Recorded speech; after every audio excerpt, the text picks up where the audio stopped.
આજ રાતે આપણે દ્વારકા નીકળી ગયા. આમ જોવો તો ખરા રસ્તામાં રિલાયન્સ કંપની, ધીરુભાઈ અંબાણીની કંપની, તો એનો ગેટ તો જો કંઈ ઘટે જ નહીં, એવડો મોટો ગેટ છે. આ ધીરુભાઈ અંબાણીનો ફોટો આવ્યો. દ્વારકા તો પહોંચી ગયા, પણ દ્વારકા ટ્રાફિક બહુ હતો. એન્ટ્રી ગેટ ઉપર જ આપણે ટ્રાફિક થઈ ગયો, કારણ કે ટિકિટ તો લેવી પડશે ને પાર્કિંગની. આમ ગેટ તો જોવો કંઈ ઘટે નહીં, એવડો મોટો ગેટ છે.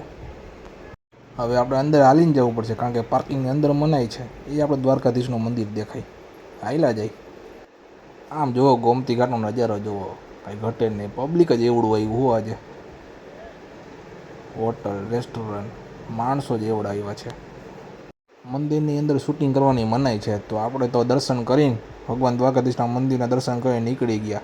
હવે આપણે જઈશું સુદર્શન બ્રિજ બાજુ, ત્યાંનો નજારો થોડુંક જોશું, બીજું શું હોય.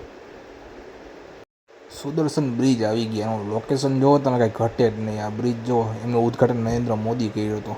અહીંયા સેલ્ફી પાડો કે ફોટો લે, કાંઈ ઘટે જ નહીં. જોરદાર ફોટો ને સેલ્ફી આવે. અહીંયા ઘણા બધા લોકો ફોટાને પડાપડી પાડે. જો ફોટા જો કેટલા પાડે, કેટલા બધા લોકો. જો આપણે એક સુદર્શન બ્રિજનો એક વિડીયો બનાવ્યો, કાંઈ ઘટે જ નહીં વિડીયોમાં. જુઓ લોકેશન તમે જુઓ, આ બ્રિજ બહુ જોરદાર છે. અહીંયા ફોટો પાડો ને વિડીયો બનાવો, કાંઈ ઘટે જ નહીં કાંઈ. અહીંયા મોજ આવી ગઈ, મોજ. વિડીયો જુઓ તમે. પછી નાગેશ્વર ગયા, મહાદેવના દર્શન કર્યા. આમ તમે જોવો તો ખરા, પબ્લિક તો જો ફોટા પડે. આ મહાદેવની આપણી મૂર્તિ કેવડી મોટી છે જુઓ. આપણે પણ એક ફોટો પાડી લીધો, દ્વારકાધીશનું નામ લઈને, જય દ્વારકાધીશનું નામ લઈને આપણે એક ફોટો પાડી લીધો. અને તમને આ વિડીયો ગમ્યો હોય તો લાઈક કરો, શેર કરો અને ચેનલને સબસ્ક્રાઈબ કરો.